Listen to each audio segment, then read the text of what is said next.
अप्रैल का महीना था। रात के समय सभी गांव वाले अपने अपने घरों में बैठे थे, लेकिन कोई था जिसकी चहलकदमी जंगल में अभी भी जारी थी। रमेश, जो कि पिछले महीने ही शहर से आया था, अपनी हाथ में मोबाइल की फ्लैश ऑन किए आगे बढ़ रहा था।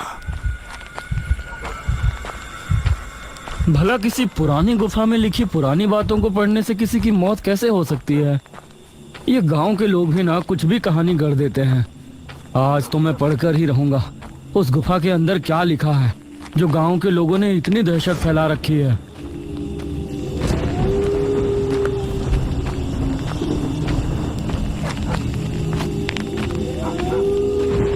कुछ कदम चलने के बाद गुफा उसके सामने थी। वो बिना कदमों को रोके गुफा के अंदर चला गया।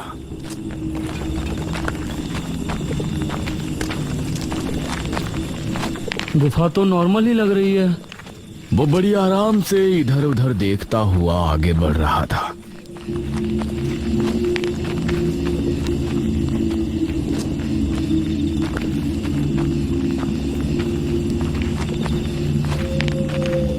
कुछ देर चलने के बाद उसे गुफा की दीवारों पर कुछ अजीब सी आकृतियां नजर आईं और उनमें से कई आकृतियां बहुत ही भयानक थीं। अब उसे ये थोड़ा अजीब लग रहा था। तभी उसने एक दीवार पर कुछ लिखा हुआ देखा, जो कि संस्कृत भाषा में लिखा था। अरे बाप रे, ये तो कोई बड़ी गाथा लगती है भाई। ऊपर से लेकर नीचे तक की दीवार लिखाई से भरी है। उसने दीवार पर लिखी बातों को पढ़ना शुरू किया और धीरे धीरे उसकी आंखें बड़ी होती चली गईं। जब वो दीवार की आखिरी लाइंस पर पहुंचा तो अचानक से उसके चेहरे के रंग उड़ गए। उसकी आंखें खौफ से बड़ी हो गईं। उसकी सांसें तेज तेज चलने लगी। हे भगवान, ये मैंने क्या कर दिया? वो उसी समय वहां से भाग निकला और गांव की तरफ रवाना हुआ।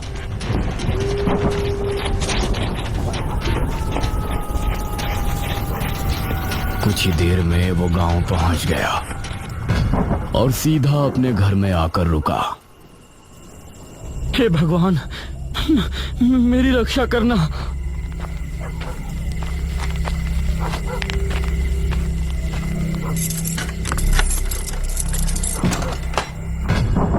वो बेड पर पहुंचा और चादर में घुस गया। उसे बहुत तेज बुखार भी आ गया था। शरीर में अजीब सी कपकपी बंधी थी। तभी उसे उसके दरवाजे के खुलने की आवाज आई।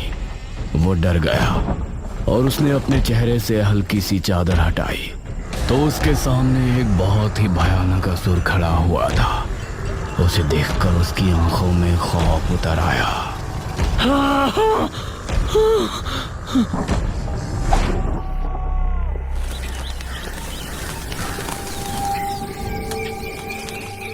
सुबह होने पर उसका दूधिया दूध देने के लिए आया।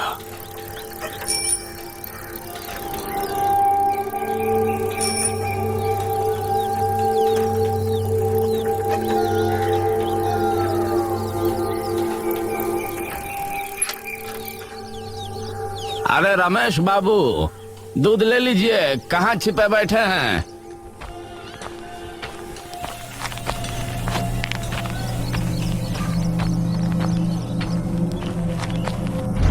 दूधिया ने देखा कि रमेश की लाश जमीन पर पड़ी है। उसकी आंखें खुली थीं, जिनमें छाया खौफ देखकर यह समझ आ रहा था कि उसने मरने से पहले कोई बहुत भयानक चीज देखी है। कुछ दिन बाद गांव में एक टांगा आया।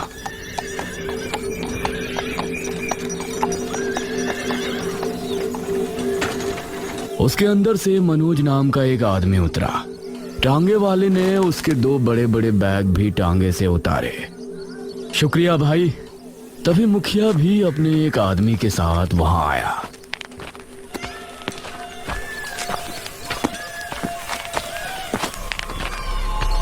अरे अरे मास्टर साहब, आप क्यों ये संदूक उठा रहे हैं?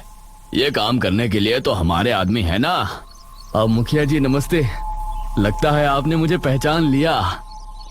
हाँ हाँ, मेरी बाबू से बात हुई थी। हम इस बात से बहुत खुश हैं कि आप हमारे गांव के अशिक्षित लोगों को शिक्षा देने के इरादे से आए हैं। मुखिया जी, मुझे एक घर रहने के लिए मिला है, क्या आप मुझे वहां तक छुड़वा देंगे? हाँ हाँ, मैं ही आपको छोड़ने चलता हूँ।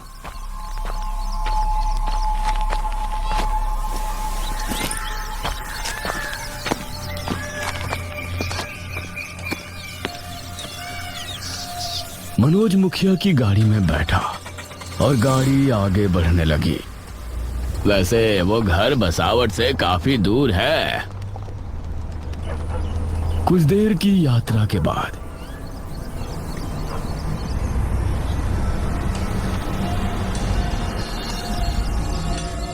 ये उस एक घर पर पहुंचे। एक पुराना सा घर, उसके ठीक पीछे ही नदी बह रही थी और आसपास जंगल था। अरे वाह, ये तो काफी अच्छा है, मुझे ऐसा ही घर चाहिए था। मुखिया के आदमी ने उसके दोनों बैग घर के अंदर रख दिए। मास्टर साहब, आपकी पाठशाला की सफाई का काम आज पूरा हो जाएगा। आप कल से पाठशाला शुरू कर सकते हैं। और शुक्रिया मुखिया जी। मुखिया उसे छोड़कर वहां से चला गया।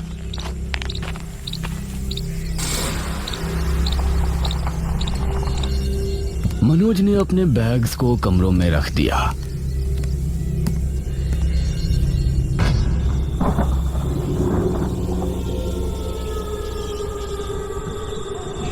रात हो चली थी और उसे काफी ठंड लग रही थी। हे भगवान, यहाँ इतनी ठंड क्यों लग रही है?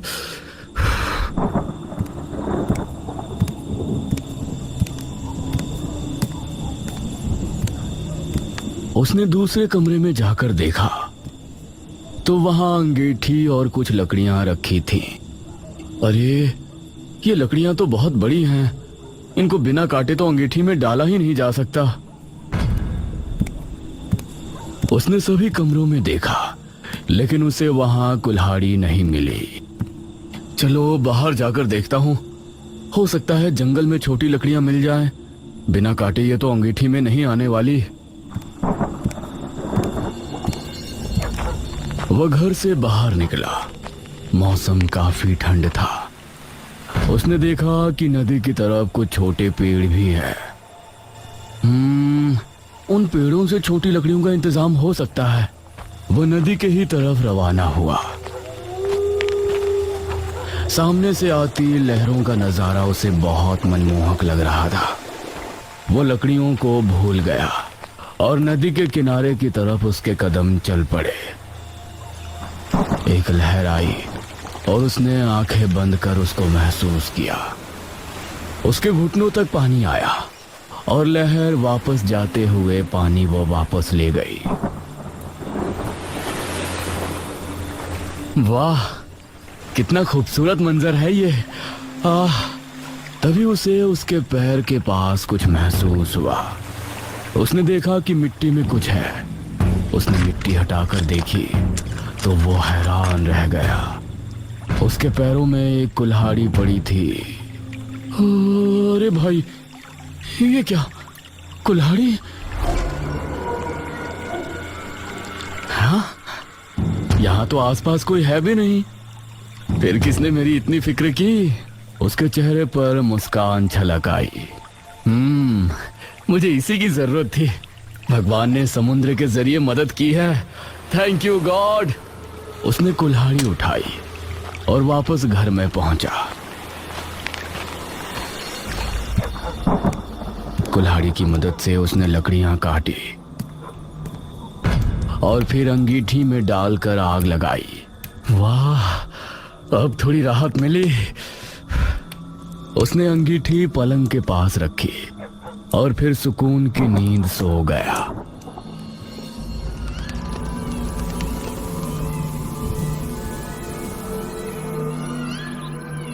अगली सुबह मनोज अपने पाठशाला में पहुंचा।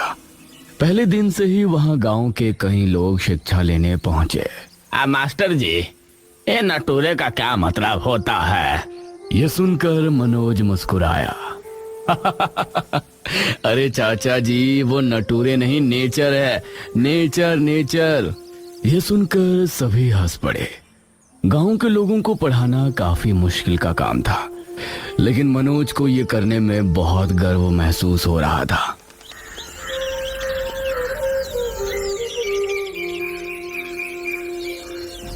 दोपहर होने पर मनोज पाठशाला को ताला लगाया और फिर मुखिया उसे गांव घुमाने जगह जगह ले गया।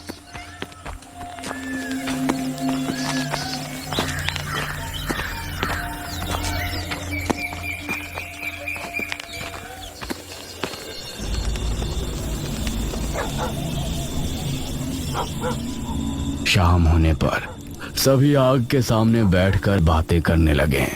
मुखिया जी, जब से यहाँ आया हूँ गांव की गुफा के बारे में कुछ न कुछ अलग बात सुनी है। उस गुफा की असली कहानी क्या है? अरे वो गुफा बहुत ही विचित्र है। गुफा के अंदर जाना तो साधारण बात है, लेकिन उसके अंदर दीवारों पर संस्कृत भाषा में बहुत लंबी लंबी बातें लिखी हैं। अब वो कोई कहानी है या कुछ और है, ये नहीं पता, लेकिन जिसने भी उन दीवारों पर लिखी पंक्तियों को पढ़ा है, उसकी रहस्यमयी तरह से 3 दिन के अंदर मौत हो जाती है। हे भगवान, ये तो बहुत अजीब बात है मुखिया जी। शुक्र है मुझे संस्कृत पढ़ना नहीं आता।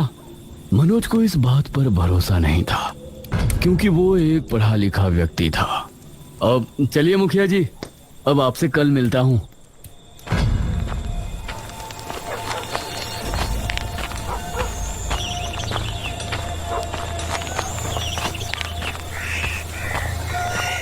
वो फिर अपने घर पहुंच गया।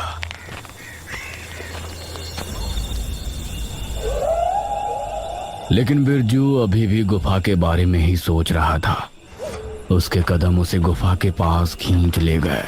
मैंने झूठ बोला था कि मुझे संस्कृत नहीं आती।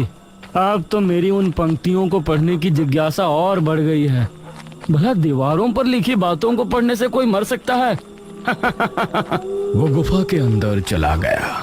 कमाल है, जितनी अंदर जा रहा हूँ रोशनी उतनी ही बढ़ती जा रही है, लेकिन समझ नहीं आ रहा रोशनी आ कहां से रही है। वो एक दीवार के सामने जाकर रुका और उस पर लिखी संस्कृत की लाइन पढ़ने लगा। भारत 1026वीं ईस्वी में रतनगढ़ के राजा अमर सिंह का राज था। उनके राज्य में प्रजा बहुत खुश थे और उनका तेज दूर दूर तक फैला था। लेकिन एक दिन अचानक उसने काफी देर तक दीवार पर लिखी कहानी को पढ़ा और नीचे आते आते उसके चेहरे की रंगत उड़ गई। सर्दी में भी उसके माथे पर पसीने आ गए थे।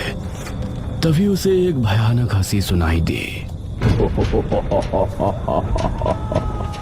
उसकी हालत खराब हो गई और वो जल्दी से गुफा से बाहर भागा।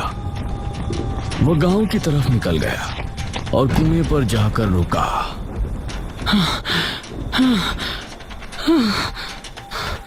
वो लंबी लंबी सांसें लेने लगा। उसे बहुत प्यास भी लगी थी। पानी। उसने कुएं में बाल्टी डाली और ऊपर खींची।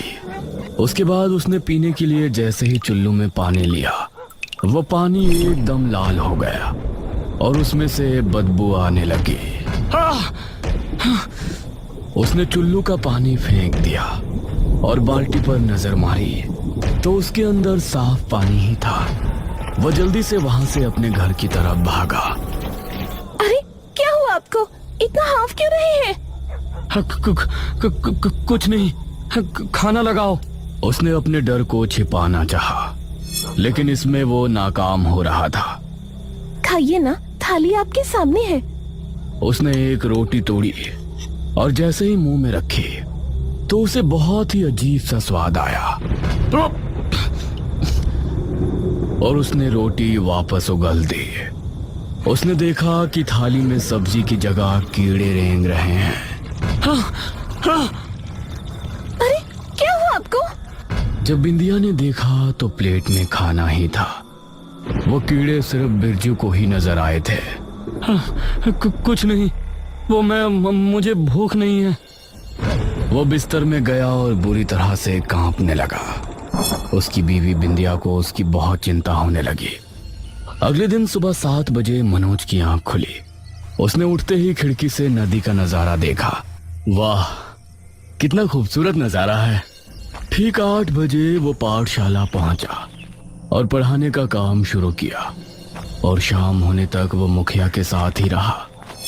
उस समय बिरजू भी काम से अपने घर को लौट रहा था। तभी उसे अपने पीछे से अचानक भारी कदमों की आवाज सुनाई दी। उसने डरते हुए पीछे मुड़कर देखा तो वहां कोई नहीं था। उसने फिर से चलना शुरू किया।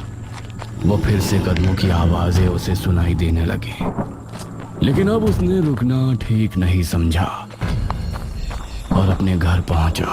बिंदिया, बिंदिया घर के अंदर नहीं थी। बिरजू ने मटके से लेकर पानी पिया। तभी उसे वही भारी कदमों और हंसने की आवाज सुनाई देने लगी।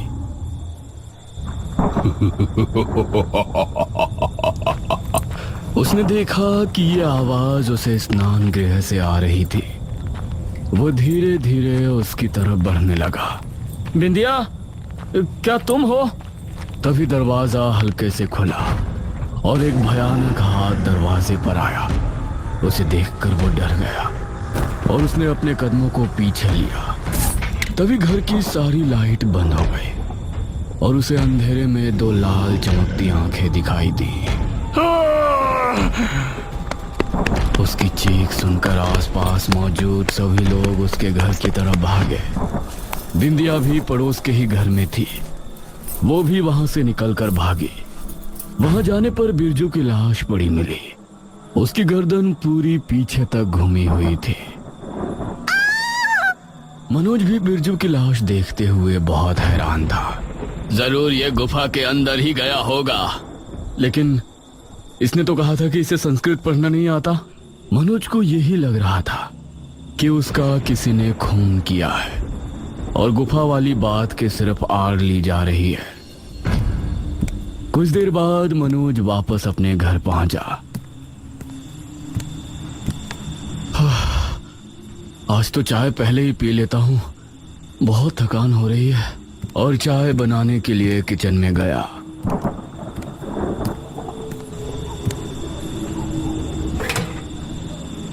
तो पतीला खाली था। अरे यार, दूध वाला तो सुबह आएगा, अब चाय कहाँ से पीऊंगा। तभी उसने किचन के खिड़की से देखा कि नदी के किनारे एक गाय खड़ी है। Oh my God! वह घर से बाहर नदी किनारे पहुंचा तो गाय अभी भी वहां खड़ी थी। कल रात जब मुझे कुल्हाड़ी की जरूरत थी तो कुल्हाड़ी नदी के किनारे आ गई, और जब अब मुझे दूध की जरूरत थी तो गाय आ गई। ये क्या हो रहा है? उसके मन में असमंजस ने जन्म ले लिया था कि नदी किनारे उसे कौन मदद भेज रहा है। और दूसरी बात ये थी कि गुफा के बारे में गांव के लोग जो फैला रहे हैं, क्या वो सच है? ना जाने क्यों वो उसी समय गुफा की तरफ निकल गया। गुफा के अंदर पहुंचकर उसने दीवार पर लिखी बातों को पढ़ना शुरू किया, क्योंकि उसको संस्कृत आती थी। भारत 1026वीं ईस्वी में रतनगढ़ में राजा अमर सिंह का राज था। उनके राज्य में प्रजा बहुत खुश थी और उनका तेज दूर दूर तक फैला था। लेकिन एक दिन अचानक, महाराज, बहुत बुरी खबर है। राज्य में हाहाकार मचा हुआ है। आम जन की मृत्यु हो रही है। लोगों का कहना है कि रात के समय कोई दानव आता है, उनकी जान लेकर चला जाता है। उसे देखने वाले कुछ ही लोग जिंदा हैं और अब तक उसने कई लोगों की जानें ली हैं। अगर वो कोई दानव है तो शीघ्र ही तांत्रिक तारानाथ को बुलाया जाए। अब वही है जो हमें उस दानव से युद्ध करने का तरीका बता सकते हैं। तांत्रिक तारानाथ को बुलाया गया। महाराज, कोई भी दानव भला क्यों हमारे ही राज्य में आकर हाहाकार मचाएगा? हमें नहीं लगता कि यह कोई आम दानव है। महाराज, उस दानव ने जहां आखिरी हमला किया था वहां से हमें कुछ मिला है। क्या मिला है? उसे सामने लाइए मंत्री जी। मंत्री ने ताली बजाई और एक दरबार एक थाली लेकर आया।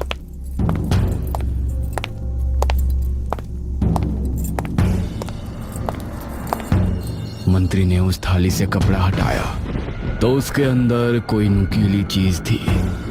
उसे देखते ही तारानाथ के माथे पर लकीरें उभर आई। क्या हुआ बाबा? तारानाथ ने अपने झोले से कुछ चावल निकाले और उन पर कोई मंत्र पढ़कर उस नुकीली चीज पर डाले। उसके संपर्क में आते ही चावल जलकर राख हो गए। हे भगवान!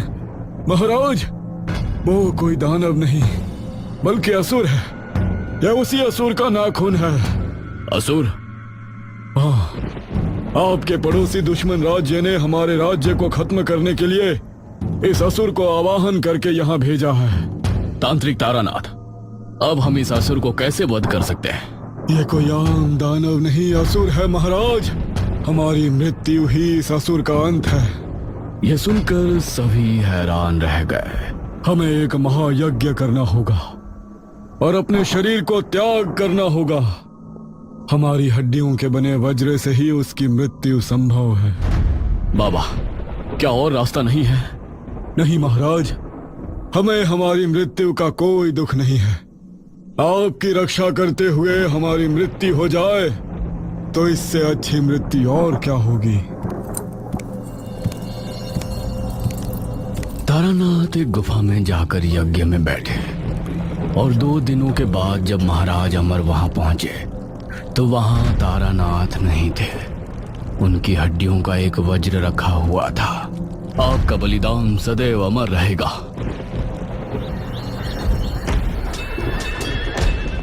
अगले दिन राज्य पर दुश्मन राज्य के राजा रुद्र सिंह ने हमला किया। अमर सिंह अपनी सेना के साथ पूरे जोश और होश से उनका मुकाबला कर रहे थे। अमर सिंह, अब तेरी मौत तय है। अब मैं तुझे मारने के लिए असुर का आवाहन करता हूँ। उसने आंखें बंद की और असुर का आवाहन किया। तभी वहां एक भयानक असुर आ पहुंचा। उसे देखकर सभी खौफ में आ गए थे, लेकिन राजा अमर सिंह ने तारानाथ की हड्डियों का बना वज्र निकाला, जिसे देखकर असुर के चेहरे की हंसी उड़ गई। ये क्या? उस तारानाथ ने अपने शरीर का त्याग दे दिया। क्या हुआ तुझे? तू ऐसे क्यों डर रहा है? तारानाथ की हड्डियों का बना वज्र, इससे तो मेरा अंत हो जाएगा। अब मैं इस युद्ध में तुम्हारा साथ नहीं दे सकता। नहीं, अरे मैंने तुझे असुर लोक से बुलाया है। तू मेरी मर्जी के बगैर वापस नहीं जा सकता। हाँ, नहीं जा सकता, लेकिन मैं अगले 1000 साल के लिए खुद को एक गुफा में बंधित कर सकता हूँ, जहाँ ये वज्र नहीं जा सकता। ये कहकर असुर वहां से भाग गया। अमर सिंह ने उसी समय रुद्र को खत्म करके अपने राज्य को बचा लिया। इतना पढ़कर मनोज रुक गया। अरे, आगे की कथा कहाँ लिखी है? वो थोड़ा और आगे गया तो उसको अगली दीवार पर आगे की कथा लिखी मिली। असुर ने इस गुफा के अंदर खुद को बंधित कर दिया। राजा अमर सिंह अब अगले 1000 साल तक उस गुफा के अंदर नहीं जा सकते थे, मतलब पूरे जीवन काल में कभी भी नहीं। इसीलिए उन्होंने आज्ञा देकर ये सारी कथा इस गुफा के अंदर लिखवा दी। लेकिन गुफा से बाहर आते ही लिखने वाले मर गए। उस समय के ज्योतिषों ने भविष्यवाणी की कि इस गुफा के अंदर जो भी जाएगा और वो ये कहानी पढ़ेगा तो असुर उसे मार देगा। जब कई सालों बाद महाराज अमर सिंह फिर से जन्म लेकर इस गुफा के अंदर जाएंगे तो उन्हें यह कथा पता चलेगी और उनके कदम पड़ते ही अगली रात में ही असुर गुफा से आजाद हो जाएगा और राज्य में हाहाकार मचा देगा। उस समय महाराज अमर सिंह को यह वज्र ढूंढकर उसे खत्म करना होगा। इतना पढ़कर मनोज हैरान रह गया। अब उसे भी डर लगने लगा था। तभी उसे एक भयानक आवाज सुनाई दी।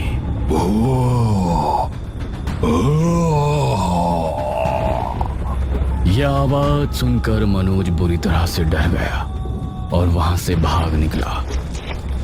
उसे अपने पीछे किसी के आने का अंदेशा हो रहा था। वो बिना पीछे देखे भागता रहा और सीधा अपने घर आकर उसने सांस ली। हे भगवान, मेरी रक्षा करना। मनोज बहुत डरा हुआ था। अब वो उस नदी के बारे में सोचना भी भूल गया था। उसी रात गांव का एक लड़का रौनक छत पर सो रहा था। तभी उसे भयानक सांसों की आवाज आने लगी। उसने उठकर जैसे ही देखा तो उसके सामने एक बहुत ही भयानक असुर खड़ा हुआ था। असुर की पकड़ से वो खुद को छुड़ा ना सका। अगले ही पल चारों ओर सन्नाटा छा गया।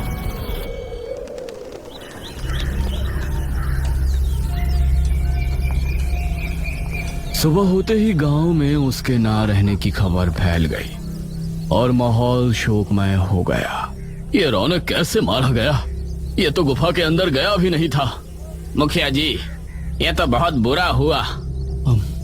गुफा में तो मैं गया था, फिर ये क्यों मारा गया? धीरे धीरे 3 दिन गुजर गए। असुर ने इन दिनों में कई नौजवान लड़कों को गायब कर दिया। अब मुझे कोई नहीं मार सकता, मैं आजाद हो चुका हूँ। गांव में एक सभा बैठाई गई। पहले तो सिर्फ गुफा में जाने वाला इंसान ही मारा जाता था, लेकिन अब तो बिना गुफा में जाए जो भी लड़का 18 वर्ष हो रहा है उसी का अंत हो रहा है। इसे कैसे रोके मुखिया जी? मनोज मन ही मन अपने बारे में सोच रहा था। मैं गुफा में गया था, मुझे तो कुछ भी नजर नहीं आया, ना ही मेरे साथ कुछ हो रहा है। 3 दिन के बाद भी मैं जिंदा कैसे हूं?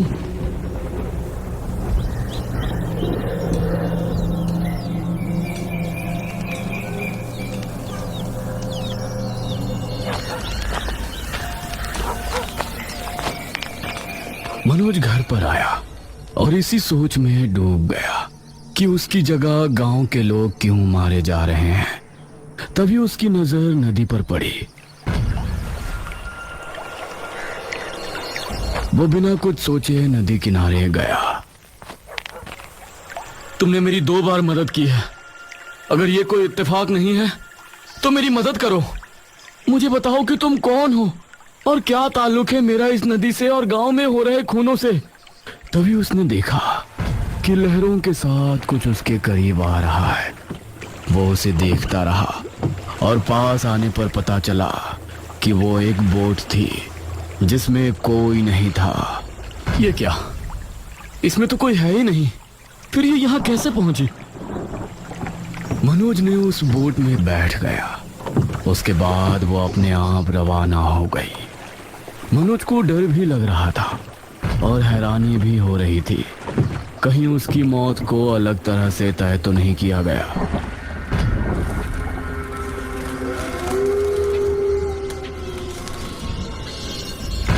वो बोट एक किनारे पर जा लगी जहां सामने ही एक पुराना किला नजर आ रहा था। एक किला इस टापू पर? मनोज बोट से उतर किले के अंदर गया।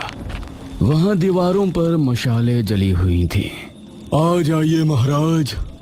ये सुनकर मनोज ने सामने देखा तो उसे वही तांत्रिक तारानाथ नजर आया। कौन हो तुम? मुझे महाराज क्यों कह रहे हो? मैं तांत्रिक तारानाथ। इस जन्म में आप भले ही मनोज हैं, लेकिन पिछले जन्म में आप हमारे महाराज अमर सिंह थे। ये सुनकर मनोज हैरान रह गया। तुम अगर तारानाथ हो तो तुम तो मर गए थे। आपके सामने मेरी आत्मा है महाराज। इसका मतलब है कि मैं ही राजा अमर सिंह हूँ, इसीलिए मेरी मौत नहीं हुई। जी महाराज, जैसा कि आपने पढ़ लिया होगा कि आपके कदम गुफा में पड़ने के बाद असुर गुफा से आजाद हो जाएगा, तो वो आजाद हो चुका है।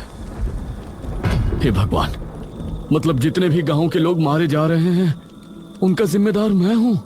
ऐसा ना सोचे महाराज, आप बस उस असुर का अंत कर दें। वो खासकर 18 वर्ष के नौजवानों को इसलिए मार रहा है कि अगर उसने 21 नौजवानों को मार दिया तो फिर वो मेरी हड्डियों के बने वज्र से भी नहीं मारा जाएगा। उसकी शक्ति बढ़ जाएगी। मेरी हड्डियों के बने वज्र को इस्तेमाल करने का समय आ गया है। कहाँ है वो वज्र? आपको डर था कि आपके दुश्मन उस वज्र को ढूंढकर खत्म ना कर दें, इसलिए आपने उसे इस किले के तहखाने में रखवा दिया था। और मेरी आत्मा उसकी देखभाल कर रही थी। मैं आपको बुलाने के लिए ही आपकी मदद कर रहा था कि आप एक दिन मन में सवाल लिए जरूर यहाँ आएंगे और अपने कर्तव्य के बारे में जानेंगे। यह सुनकर मनोज ने आगे कुछ नहीं कहा। तारानाथ की आत्मा के साथ वो तहखाने में पहुंचा जहां रखा हुआ वज्र चमक रहा था। अगली रात गांव के लोगों में डर का माहौल था। रविशंकर के बेटे मोहित का जन्मदिन था, लेकिन खुशी मनाने की जगह सभी खौफ में थे। रविशंकर और उसकी पत्नी मोहित के पास ही बैठे थे।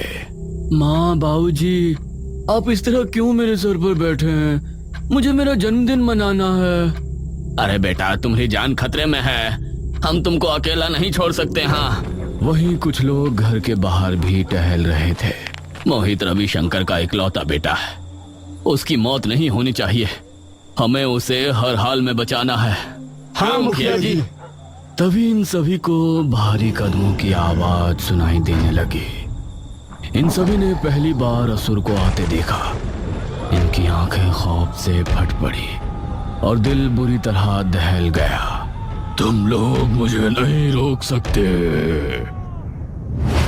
वो रविशंकर के घर की तरफ बढ़ा। तभी कुछ गांव वाले उसकी तरफ भागे। उसने अपने एक ही हाथ से उनको ऐसा धकेला कि वो दूर जा गिरे और फिर उसने रविशंकर के घर का दरवाजा तोड़ दिया। उसे देखकर रविशंकर और उसकी पत्नी डर गए और मोहित का दिल दहल उठा। असुर ने आगे बढ़कर मोहित को अपने कंधे पर उठा लिया। तुझे तो मैं गुफा में ले जाकर आराम से खाऊंगा। वो मोहित को लेकर घर से निकला। तभी उसके सामने मनोज आ गया। छोड़ दे इसको असुर, छोड़। ओह, तो तू मुझे रोकेगा?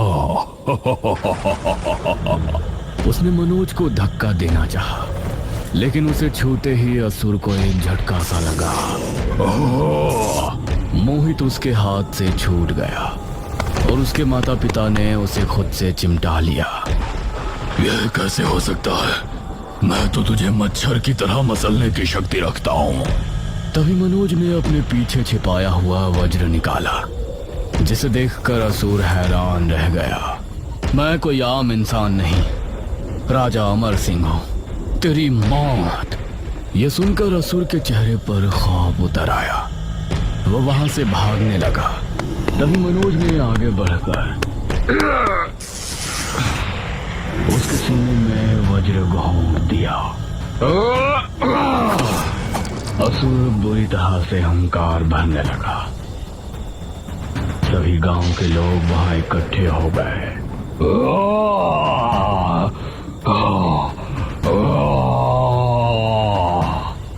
एक तेज चीख के साथ वो खत्म हो गया और राख बनकर ढेर हो गया।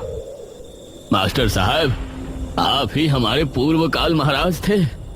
जी, वो तो पिछले जन्म की बात है। मैं अब सिर्फ आपका मास्टर साहब ही हूँ।